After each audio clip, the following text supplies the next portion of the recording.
Hi, I'm Stewie 3D, and in today's episode of Gobbin Off About Tech, I'm going to just talk about Apple's recent greed and why I'm slowly but surely switching away from Apple products. Now, oh hello, Jerker. So anyone who knows me knows that I've been an Apple fan. I've had Apple laptops since 2005, I believe. Yeah, about 2005. But what prompted me to get an Apple laptop in the first place? Scazius, as usually anything tech related is all goes back to him. Scazius back in the day had a PowerBook G3. Now, it was just an unassuming black laptop, didn't think anything of it. However, we used to use MSN Messenger a lot back in the day, and the MSN client, because there wasn't an official one for a while, we used Adium, which was a little duck. And he used to live in the dock, and whenever Scazius used to get a message on his Adium, it used to pop up. This little duck used to jump out at the bottom of the dock, waving a little sign, and it was awesome. You know, I was a 20-year-old bloke, and I thought that was the coolest thing ever. So I had to have myself a little bouncing duck. So I went on eBay, managed to pick myself up a PowerBook G3 for about 150 quid. And I tell you what, it was brilliant. Brilliant little laptop. You know, the battery life compared to the Windows machines at the time, it lasted a hell of a long time. Um, Even though it was about one third of the power of my equivalent Windows computer, it ran so much better. It was a brilliant little machine. So with that, I got a bonus a year or so later when I signed onto the submarine service for 5 years. They gave me a £5 golden LO. So I went out and got a PowerBook G4, brand new, top of the line, and again, absolutely brilliant laptop. And ever since then, I've had Apple laptops, no matter what. The thing is, we all know Apple stuff has always been quite expensive compared to, say, the Windows. But when they made the transition over to Intel stuff, it wasn't, yeah, okay, you'd pay maybe 100, 200 quid premium over the comparable Windows stuff, but it was still relatively affordable. However, recently, and what prompted me to get a gaming notebook in the first place, was last year's Apple announcement on the new MacBook Pros. When they announced the price, especially in the UK, oh my god, I had a flipping heart attack. I was like, Jesus, how can they be so expensive? You know, they're not exactly the most powerful machines in the world. How the hell are they selling these laptops? I mean, I think the cheapest one over in the UK starts at 13 to 1500 quid, and the top of the line one you're looking at like nearly 4 grand for a laptop. It was like, bloody hell. So back then, once the keynote was announced, I went and I thought, nah, you got to be able to get much better than this on the Windows side of things. And I went straight to Dell's homepage because I just figured Dell was the biggest Windows PC manufacturer, or one of the biggest. And I was just having a look at the prices, and I saw the Dell Inspiron 7559. This was just before the new GTX 1050 laptops, which I've got now, were released. And I was looking at 7559, and for £1,000, half the price of a MacBook Pro, you can get a machine what absolutely destroys it in terms of performance. The graphics card, everything. Okay, the screen might not be as nice, and the battery might not last quite as long, and it might not look as fancy as the Apple laptops, but half the bloody price. And I'm just thinking, Apple are just getting really greedy lately. I mean, I'm a big iPhone lover. I mean, I've always had an iPhone ever since the first one. I used to have Windows mobile phones beforehand, and I used to upgrade them pretty much every 3 months. I was on Orange back before it became EE. And because I was in the Navy, I was constantly making phone calls home, and my phone bill ended up being ridiculous amounts a month. So they used to let me upgrade to any phone I wanted in the shop for a 50 quid early upgrade fee, and I would buy all these different Windows mobile phones, and that was about it, really. None of them really ever inspired me. They were just a phone, you could do it, put MSN Messenger and stuff on it, which was quite cool. But then the iPhone came out, and the first iPhone, as basic as it is compared to nowadays iPhones, it was amazing. The camera wasn't very good, but the iPod, the internet browser, everything like that was flipping awesome. The multi-touch screen, it was just an amazing phone, and it wasn't cheap. Christ, I got my first iPhone. My dad went over to America, got it unlocked, and then basically brought it back over here. And then he needed a phone with sat nav on it, so I swapped in one of my old Windows mobile phones and my iPod Touch that I had at the time, and I ended up having the first iPhone, and it was brilliant. I loved it. I went and upgraded to an iPhone 3G. I skipped the 3GS because this was in the age of when 2-year contracts were started to come a thing.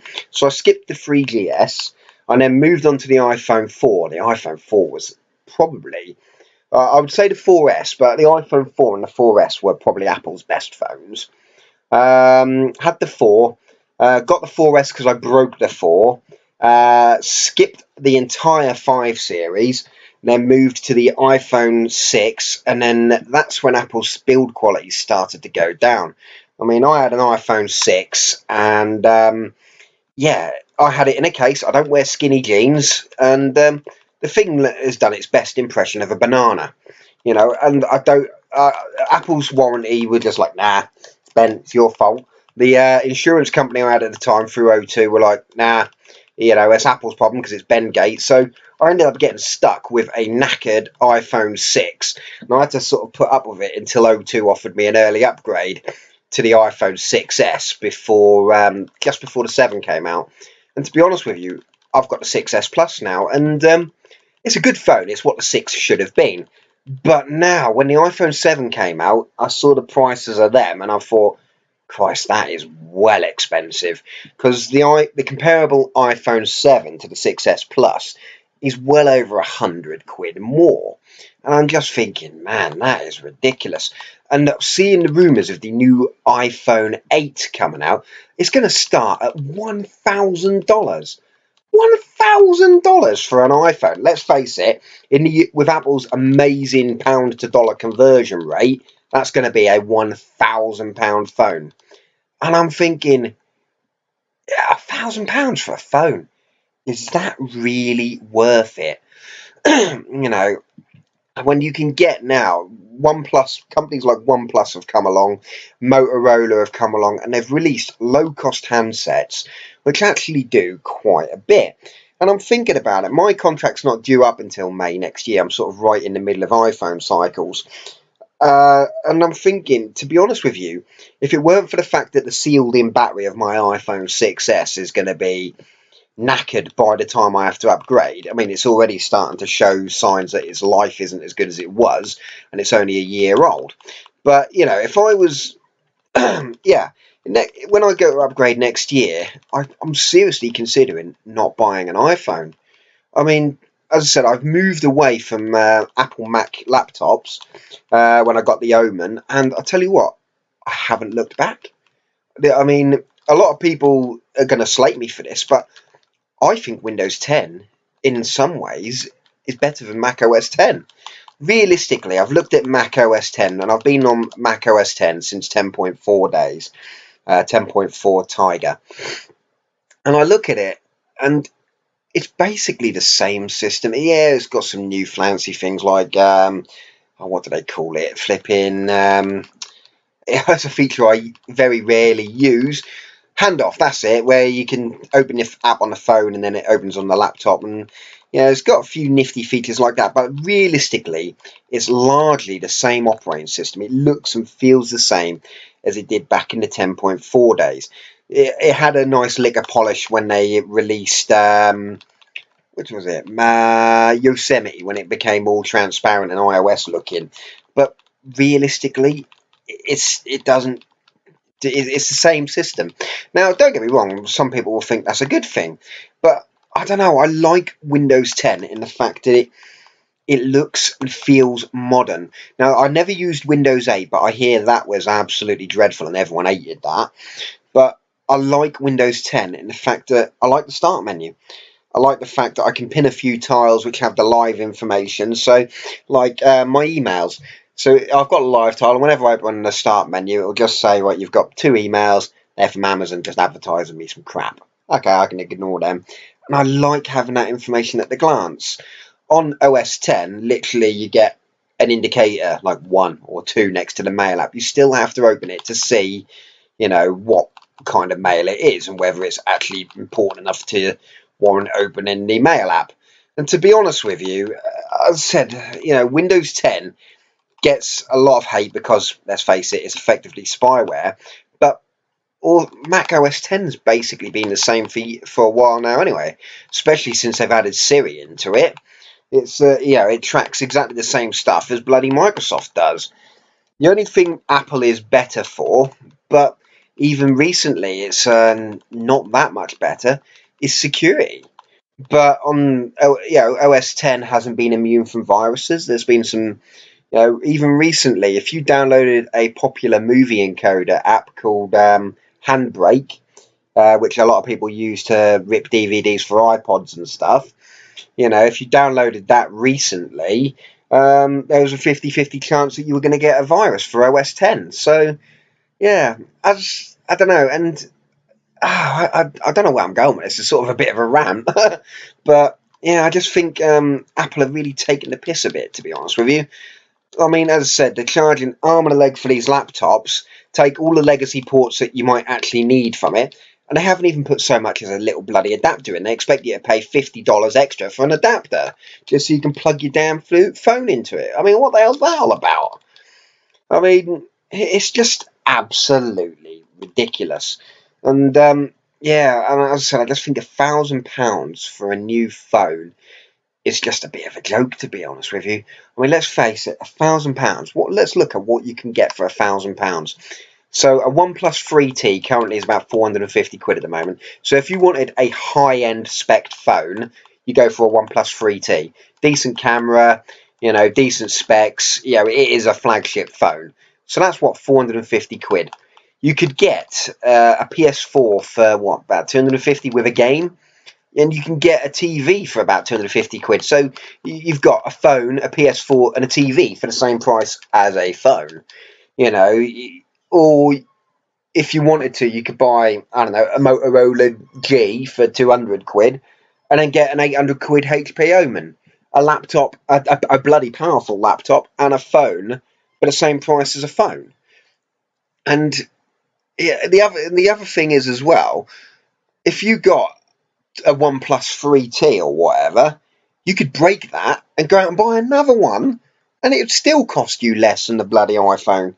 I mean, don't get me wrong, there are some things on iOS I absolutely love and I will miss if I was to switch away.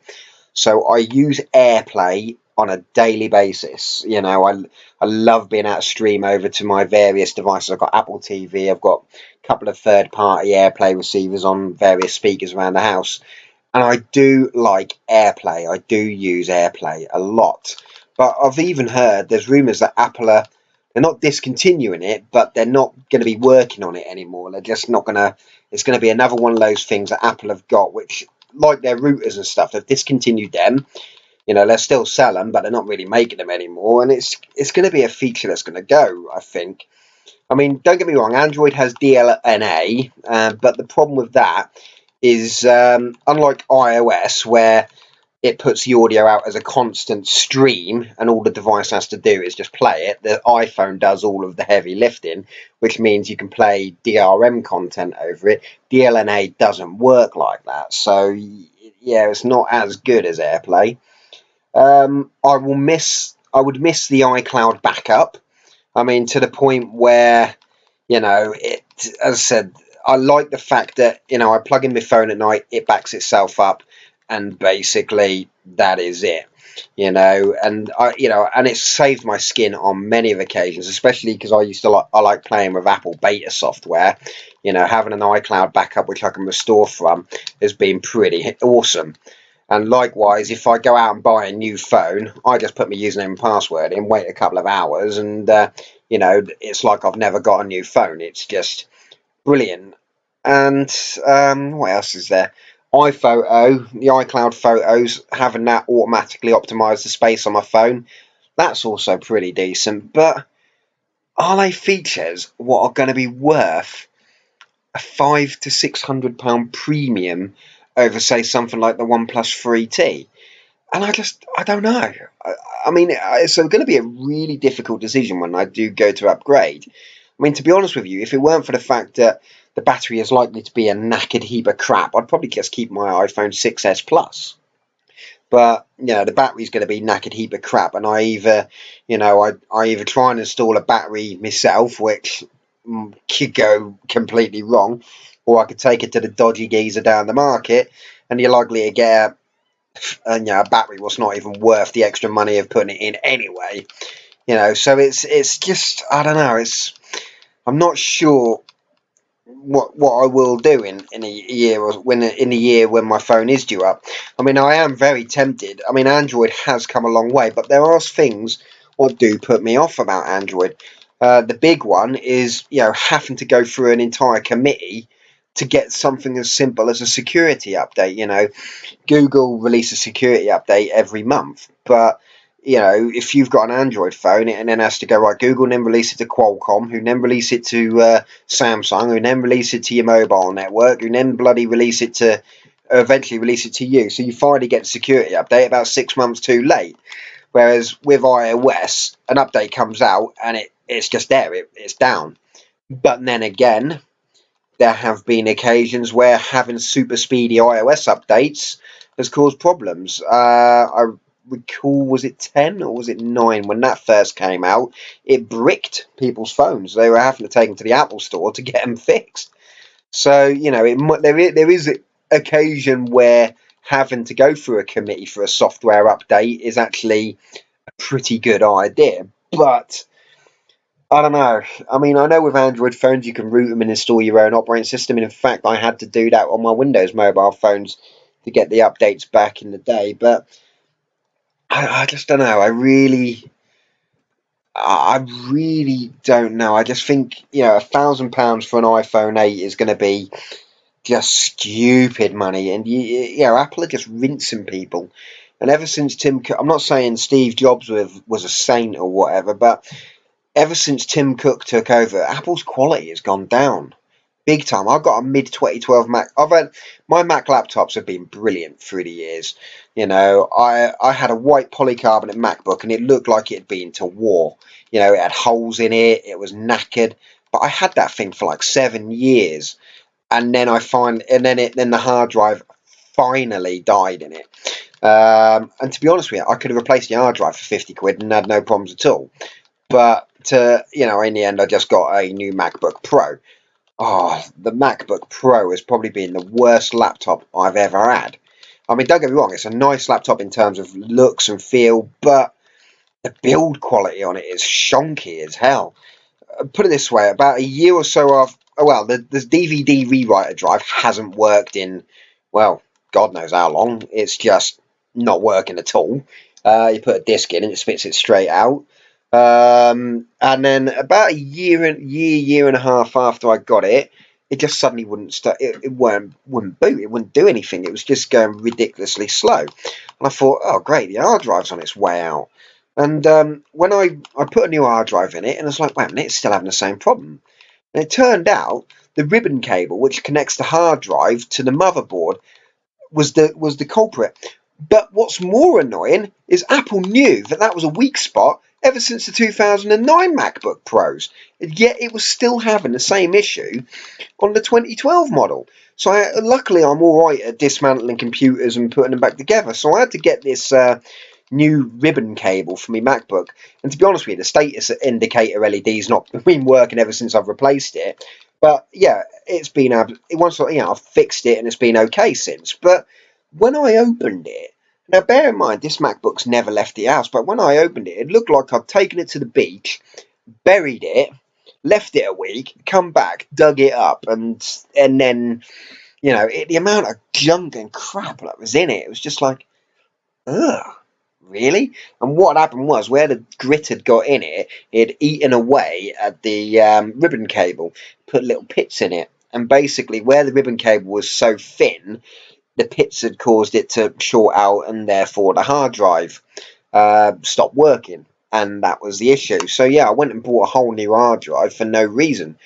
Thankfully, I had a time machine backup, and that is one thing Apple does do very well: backups. There's no real equivalent for Windows. I would love for Windows just to go, right, here we go, back it up, then I can go out and buy a new Windows laptop and just restore it. But there's just nothing like that so far on Windows. There's file backup, which I started doing, but then when I try to restore them, it then put like dates on the end of them. So when I restored a few apps which I had in the My Documents folder, some emulators and whatever, when I try to fire them up, it goes, oh, this DLL's not been found. It's like, oh, why is it not finding that DLL? And it turned out Windows Backup had renamed all the files, and they had the original names, but then like a date at the end of them. So when you did restore them, they just weren't being found. It was like, oh, well, okay. So I then had to go manually rename all my bloody files to make sure that they blooming work. It's like, oh, okay, So there are things that Apple do a lot better than, say, Microsoft and Android. But is it worth the amount? Sorry, Ken in a cowboy hat. That is awesome. But yeah, is it worth the premium that Apple are charging? I mean, put it this way: the new MacBook Pro. I mean, the new MacBook Pros. This HP Omen cost me £800, and in terms of processor, it absolutely destroys anything up to the 15-inch MacBook Pro. Now, the 15-inch MacBook Pro, I believe, is about £2,300. So an 800 quid computer, what I've got on my lap now, absolutely brutally, wipes the floor with anything Apple have got up to £2,300. And then only the 15-inch MacBook Pro, only its processor is better than what I've got. It's got the i7 where I've got the i5. Now, the graphics on the new 15-inch one, it's got the RX 460, which is about comparable to the 1050. There's not much difference between it. So realistically, for less than half the price, I've got a machine that will keep up with, the best that Apple has to offer. And, okay, the screen, Apple's got nice screens and stuff like that, but that's a huge premium you're paying for that kind of, for a bit better battery life, a slightly nicer looking design, and, a bit better screen. I mean, I'm not looking at this screen and going, oh, yeah, it's not very good, I'm going to have to get rid of it. I'm looking at this screen and I'm thinking, this is a nice screen. I'm gaming on it, I do my web browsing on it, and it's doing everything that I want. That being said, I do still have my MacBook Pro. I haven't used it ever since I got this HP Omen. But I do use my MacBook Pro for basically just a data dump, because I know that my data backs up to Time Machine and it's pretty safe. So, if the MacBook Pro does die, I've got the wireless hard drive underneath my TV with a massive backup on it. So, and that's why I do like to keep a Mac around. But I don't know, when that MacBook Pro does eventually die, which probably going to be sooner rather than later, given how bad the build quality of it is, is it going to be worth buying another Mac, or is it just going to be worth migrating everything over to Windows? I mean, I've seen the preview of the new Windows 10 update that's due to come in autumn, and I have to say, it's looking quite nice. They're bringing all the transparency effects back, and it just a nice bit of eye candy. It looks futuristic, and as I said, compared to OS 10, Windows 10 does feel quite futuristic, I'd have to say. As I said, the live tiles and all that doing this. As I said, it OS 10 for me just hasn't really changed much in a long time. It is basically just the same as it always has been. It's just a few new features added every now and again. But realistically, I could probably if on the Mac side of things, if the app supported it, I could go back to OS 10 and not OS 10.4 and not notice any difference between 10.4 and 10.12 or whatever they're on now. So yeah, as I said, there's some nifty features that Windows are bringing in on the new update. So Apple have got handoff, where you can basically open a file on your laptop and then hand it off to your phone to continue it. Well, Microsoft are doing that, but not only are they doing that for Windows devices, I'll be able to do that with my Windows to my phone, to my iPhone. Apple's closed off, so basically Apple's handoff will only work between a Mac laptop and a Mac phone, whereas the Windows one will work regardless of what phone you've got. So whether you've got an Android, Windows, or an iPhone. And I don't know. I just think Microsoft at the moment are out-appling Apple and doing it. Okay, unless you buy the Microsoft machines, but they are generally doing it, cheaper.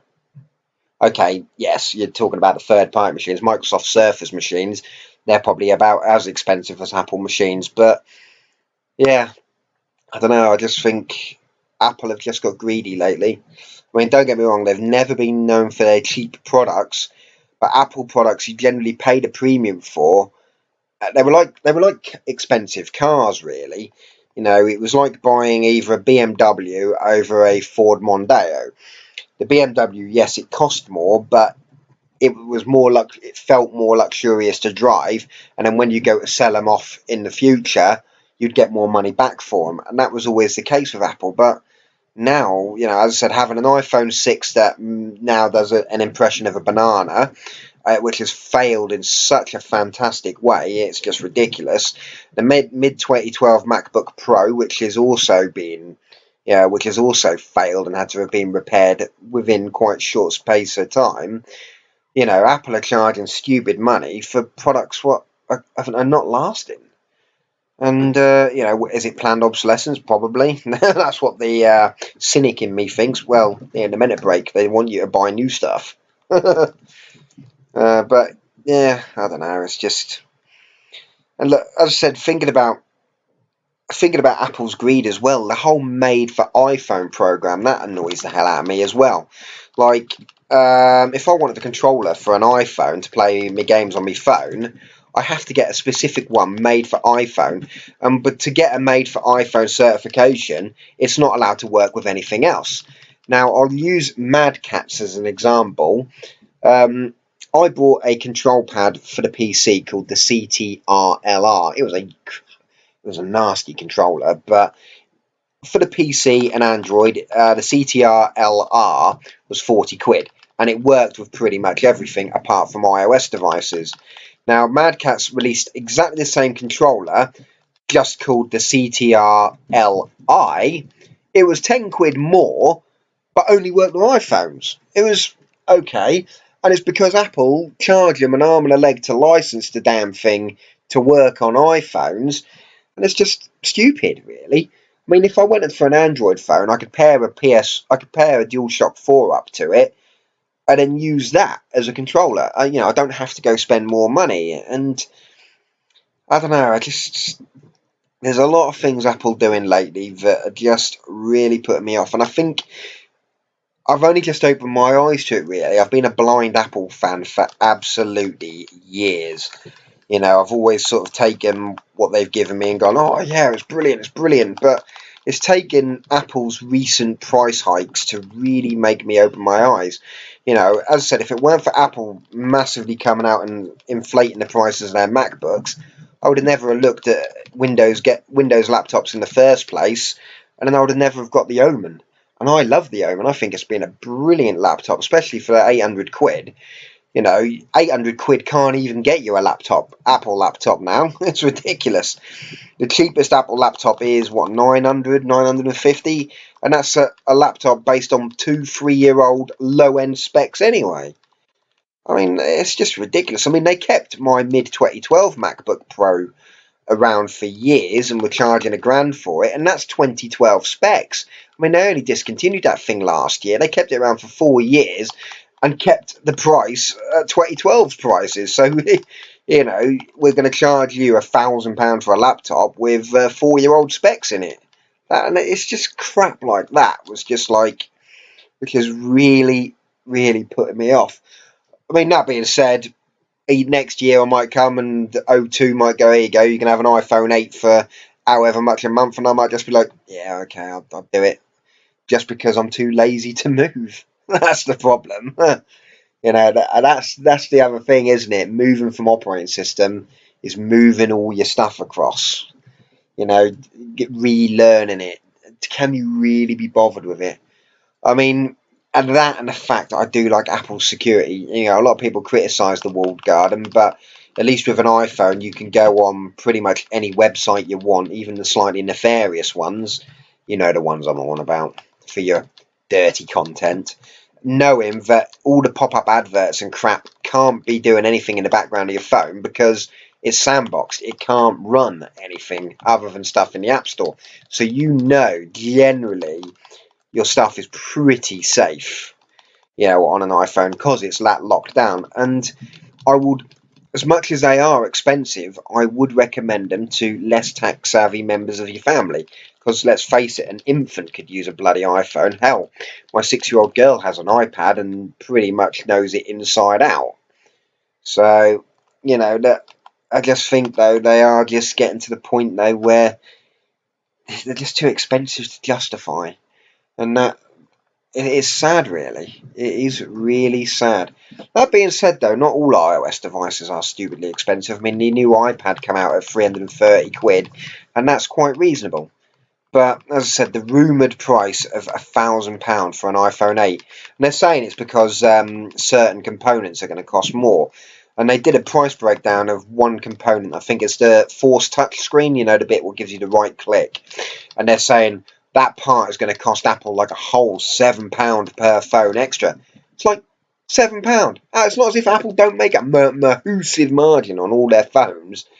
I mean, it's a few dollar extra on, and it's just, oh yeah, that one part is going to cost a few dollars extra, so we're going to charge you an extra $100 for your phone. Whoa, okay, and it's just, I don't know, it's that's really, I don't know, I know, I admit this podcast is a very much a massive ramble, but it's just, I don't know, I will get a more a more concise podcast up later. Me and Skaz are going to be doing a gaming laptop buyer's guide at some point, and we know that subject quite well. This is just more my thoughts and opinions of Apple and their recent greed, to be honest with you. So I think I've said all I can say really without going round in circles, to be honest with you. So I'm going to smash this car up and then I'm going to end the stream. I've seen a couple of people have been watching. I've got the shadow play counter in the bottom, so I do thank those who have watched. And if my ramblings do sort of touch a nerve with you guys and you want to have a chat about it, then leave comments below. I'm more than welcome. I'll more than discuss things with you. If you've got an alternate view or suggestions or whatever, just let us know in the comments below. So again, thanks for watching, and have a good day.